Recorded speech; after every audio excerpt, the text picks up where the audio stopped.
اعوذ باللہ من الشیطان الرجیم بسم اللہ الرحمن الرحیم اذ تستغیثون ربکم فاستجاب لکم انی ممدکم بألف من الملائکة مردفین وما جعله الله إلا بشرى ولتطمئن به قلوبكم وما النصر إلا من عند الله إن الله عزيز حكيم صدق الله العظيم اذ تستغیثون ربکم،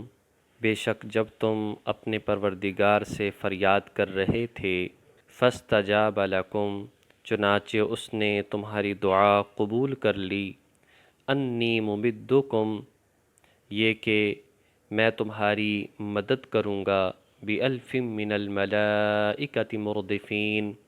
مسلسل آنے والے 1000 فرشتوں کے ساتھ، الف 1000، ملائکہ فرشتے، مردفین مسلسل، وما جعلہ اللہ الا بشرا، اور اللہ تعالیٰ نے اس امداد کو بنا دیا الا بشرا، تمہارے لیے خوشخبری، وَلِتَطْمَئِنَّ بِهِ قُلُوبُكُمْ، تاکہ تمہارے دل اس کے ذریعے سے مطمئن ہو جائیں، وَمَن نَّصْرُ إِلَّا مِنْ عِندِ اللَّهِ، اور یاد رکھو کہ مدد صرف اللہ ہی کی طرف سے حاصل ہو سکتی ہے، ان اللہ عزیز حکیم، یقیناً اللہ تعالیٰ بہت غالب ہے، حکمت والا ہے۔ اس سے قبل آیات میں مومنین کی صفات، مال غنیمت کا حکم بیان فرمایا گیا، اور یہ بات ارشاد فرمائی گئی کہ اللہ تبارک و تعالیٰ نے مال غنیمت کے حوالے سے لوگوں کو کیا حکم دیا ہے۔ یہ سارا کا سارا مال غنیمت در حقیقت اللہ اور اس کے رسول ہی کا ہے، وہ جیسے چاہیں اس کو خرچ کرنے کا حکم دے دیں۔ اس کے بعد غزوہ بدر کے حوالے سے بات چل رہی ہے، جیسا کہ قریش مکہ اپنے بڑے لشکر کے ساتھ، ساز و سامان کے ساتھ، گانے والی خواتین کے ساتھ بدر کے مقام پر پہنچے، نبی پاک صلی اللہ علیہ وسلم بھی چند دنوں میں بدر کے مقام پر پہنچ گئے، صحابہ کرام بھی آپ کے ساتھ موجود تھے، جس میں صحابہ کہتے ہیں کہ آپ علیہ الصلاۃ والسلام نے جب نظر دوڑائی تو صحابہ کی تعداد تقریباً 310 سے کچھ اوپر تھی۔ ایک مشہور جو روایت ہے وہ مشہور تعداد 313 ذکر کی گئی ہے، اور کفار کی تعداد 1000 ذکر کی گئی ہے۔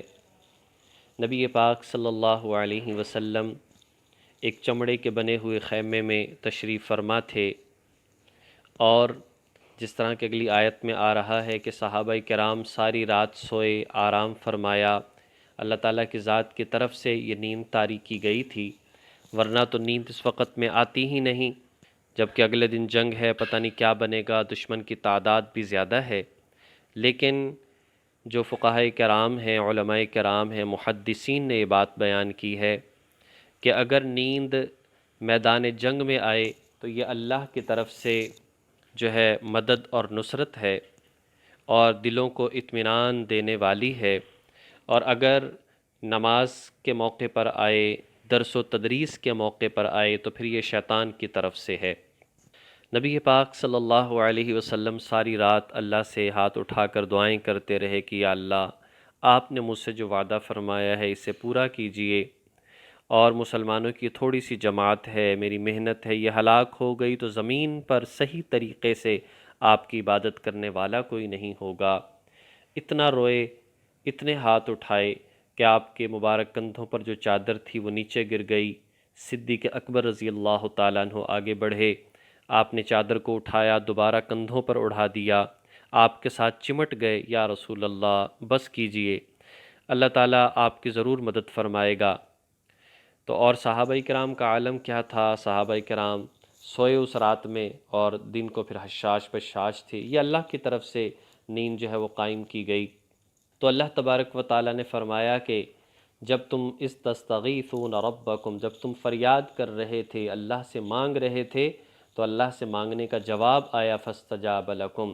تمہاری دعا قبول کر لی گئی ہے، اور اس طرح سے کہ اللہ تمہاری مدد کے لیے 1000 فرشتے بھیجے گا۔ اور دوسری قرآن کریم کی آیات میں ہے، پھر فرمایا کہ 3000 فرشتے آئیں گے، اس کے بعد فرمایا کہ 5000 فرشتے آئیں گے۔ یہ اطمینان دینے کے لیے تھا۔ فرمایا کہ اس خوشخبری سے کیا ہوا؟ وَلِتَطْمَئِنَّ بِهِ قُلُوبُكُمْ، مسلمانوں کے دل اطمینان میں آ گئے، اور فرمایا کہ یہ صرف اور صرف مدد اللہ ہی کی طرف سے تھی، یہ مدد کسی اور کی طرف سے نہیں آ سکتی تھی۔ تو اللہ تبارک و تعالیٰ نے مسلمانوں کی مدد فرمائی، اور یہ ایک فطرتی گھبراہٹ تھی جو کہ انسان کو ہوتی ہے، تو اس گھبراہٹ کو دور کرنے کے لیے اللہ تبارک و تعالیٰ نے یہ خوشخبری سنائی کہ تمہیں جو ہے فرشتے تمہاری مدد کے لیے بھیجے جائیں گے۔ اور بعض روایات میں آتا ہے کہ واقعتاً فرشتے آئے اور دشمنوں سے انہوں نے جنگ بھی کی۔ آگے فرمایا اذ یغشیکم النعاس امنۃ منہ، کہ جب اللہ تعالیٰ نے اپنی طرف سے تمہیں امن دینے کے لیے، چین دینے کے لیے تم پر نیند طاری کر دی۔ وَيُنَزِّلُ عَلَيْكُم مِّنَ السَّمَاءِ مَاءً، اور اس نے تمہارے اوپر آسمان سے پانی برسایا، لِيُطَهِّرَكُم بِهِ، تاکہ وہ تمہیں اس کے ذریعے سے پاک کر دے، وَيُذْهِبَ عَنكُمُ الرِّجْسَ الشَّيْطَانِ، اور دور کر دے تم سے شیطان کے وساوس کو، وَلِيَرْبِطَ عَلَىٰ قُلُوبِكُمْ، اور تمہارے دلوں کو مضبوط کر دے، وَيُثَبِّتَ بِهِ الْأَقْدَامَ، اور تمہارے قدموں کو ثابت کر دے، تمہیں ثابت قدمی عطا کرے۔ بارش اس وجہ سے ہوئی کہ کفار چونکہ پہلے پہنچ چکے تھے، اور انہوں نے سخت جگہ اس پر پڑاؤ ڈال لیا، اور وہاں پر پانی کا انتظام بھی تھا، حوض وغیرہ بھی تھے، ان پر بھی قبضہ کر لیا۔ مسلمانوں کے لیے وہ جگہ چھوڑ دی جو کہ ایک مٹی والی اور ایک صحرا، اور بہت زیادہ وہاں پر ریت تھی، نہ گھوڑے دوڑ سکتے ہیں، نہ انسان دوڑ سکتا ہے، نہ وہاں پر حوض تھے کوئی ایسی نیچی جگہ کہ جہاں پر پانی اکٹھا کیا جا سکے۔ تو یہ لوگ آئے، انہوں نے ایمرجنسی تھوڑا بہت پانی جو ہے صحابہ کرام نے اکٹھا کیا، لیکن اللہ تعالیٰ کی ذات نے بارش نازل فرما دی۔ جب بارش نازل فرمائی تو ان کی طرف جو جگہ تھی وہ پہلے ہی سخت تھی، وہ کیچڑ والی جگہ بن گئی، ان کے لیے مشقت اور پریشانی بڑھ گئی۔ ادھر سے مسلمانوں کا جو معاملہ تھا، جو ریتلی جگہ تھی وہ جم گئی، چلنا دوڑنا اس پر آسان ہو گیا، کیچڑ بھی نہ ہوئی، اور دوسرا یہ ہے کہ پانی بھی وافر مقدار میں ان کے پاس ہو گیا۔ تو اس کیفیت کے ساتھ اللہ تبارک و تعالیٰ نے ان کے دلوں کو اطمینان نصیب دیا کہ تمہیں اللہ تعالیٰ نے یہ تمہارے لیے بہتر کر دیا۔ اور کچھ لوگوں کو ظاہری طور پر کچھ ناپاکی حاصل ہوئی، اس اعتبار سے وہ پاک ہونا چاہتے تھے اور پانی تھا نہیں، جب پانی برسا تو ظاہری ناپاکی بھی دور ہوئی، غسل کی جس کو حاجت تھی وہ غسل کر سکا، جس کو وضو کی حاجت تھی وہ وضو کر سکا، اور پینے کے لیے بھی اور جانوروں کے لیے بھی آسانی ہو گئی۔ اور اسی طرح سے اس بارش کے برسنے سے ایک فائدہ یہ بھی ہوا کہ شیطان کی طرف سے جو کچھ وساوس دل کے اندر آ رہے تھے، پتہ نہیں کیا بنے گا، ہماری تعداد بہت تھوڑی سی ہے، اسلحہ بھی ہمارے پاس نہیں، تو ایک دم یہ پازیٹیو یہ ہوا کہ مسلمان مطمئن ہو گئے کہ نہیں انشاءاللہ ہمیں فتح ہوگی اور اللہ تعالیٰ ہمیں ہی کامیابی دیں گے۔ تو مسلمانوں کے دل مضبوط ہو گئے، مسلمان ثابت قدم ہو گئے۔ تو یہ اللہ تبارک و تعالیٰ کی طرف سے تھا، شیطان کے یہ وساوس سارے کے سارے ختم ہو گئے۔ تو ان آیات کے اندر خلاصہ ہی نکلتا ہے، گویا کہ اللہ تبارک و تعالیٰ نے یہ بات واضح طور پر مسلمانوں کو سمجھا دی۔ مسلمان صحیح نیت کے ساتھ، صحیح رخ پر